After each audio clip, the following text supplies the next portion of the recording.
అత్యాధునికమైన టెక్నాలజీతో fertility treatment అందిస్తోంది Medici IVF. Government వచ్చింది హ్యాపీ.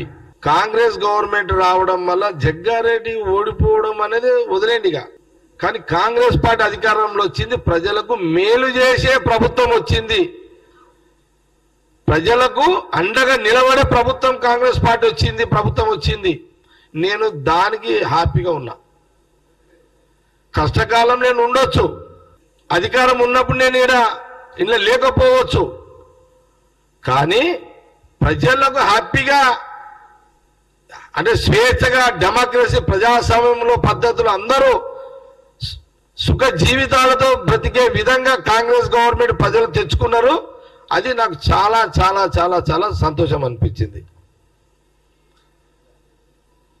ఇక మీరు ఇంకోటి అడిగారు, పదవులు ఇదులు అంటే ఇక అది జగ్గారెడ్డి ఏది ఆశించి చేయడు. జగ్గారెడ్డి ఏది ఆశించి చేయడు, పడి పడి ఎవరిని అడగడు. జగ్గారెడ్డి అవసరం ఉన్నప్పుడు కాంగ్రెస్ పార్టీ సోనియా గాంధీ, రాహుల్ గాంధీ, మల్లికార్జున ఖార్గే గారు జగ్గారెడ్డి అవసరం ఉన్నప్పుడు జగ్గారెడ్డిని తప్పకుండా కాంగ్రెస్ పార్టీలో వాళ్ళు ఏ బాధ్యత ఇస్తే జగ్గారెడ్డి పనిచేయగలుగుతాడో ఆ బాధ ఇచ్చే రోజు వస్తుంది. ఏడాదికి వస్తుందా, 2 ఏళ్ళకి వస్తుందా, 3 ఏళ్ళకి వస్తుందా, వస్తుంది. కాబట్టి గవర్నమెంట్ వచ్చిన టైంలో నేనేదో లేను అనేది ఎవరు ఫీల్ కావద్దు.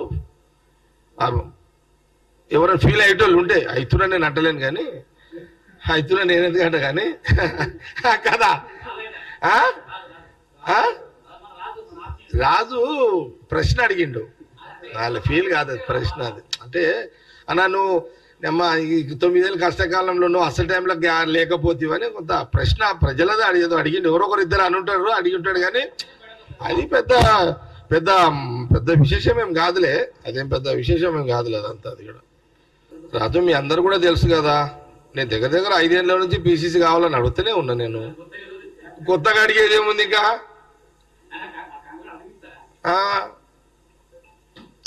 ఏదో మనకు అడిగి కూడా తప్పు. ఇప్పుడు అడిగినా, ఇప్పుడేం అవసరం, అర్జెంట్ ఏం లేదు కదా. ఇప్పుడు గతంలో పీసీసీ కావాలని అడిగినా, కానీ ఇప్పుడు అర్జెంట్ ఏం లేదు. ఇప్పుడు అర్జెంట్ లేదు. ఇప్పుడు సీఎం ఉన్నాడు, పీసీసీ ఆయన్నే ఉన్నాడు, ఇప్పుడు ఎమర్జెన్సీ ఏం కాదు. కాబట్టి ఇప్పుడు పార్లమెంట్ ఎలక్షన్స్ ఉన్నాయి. మేము 17 మేము ఆల్రెడీ సీఎం రేవంత్ రెడ్డి ఏం చెప్పిండు,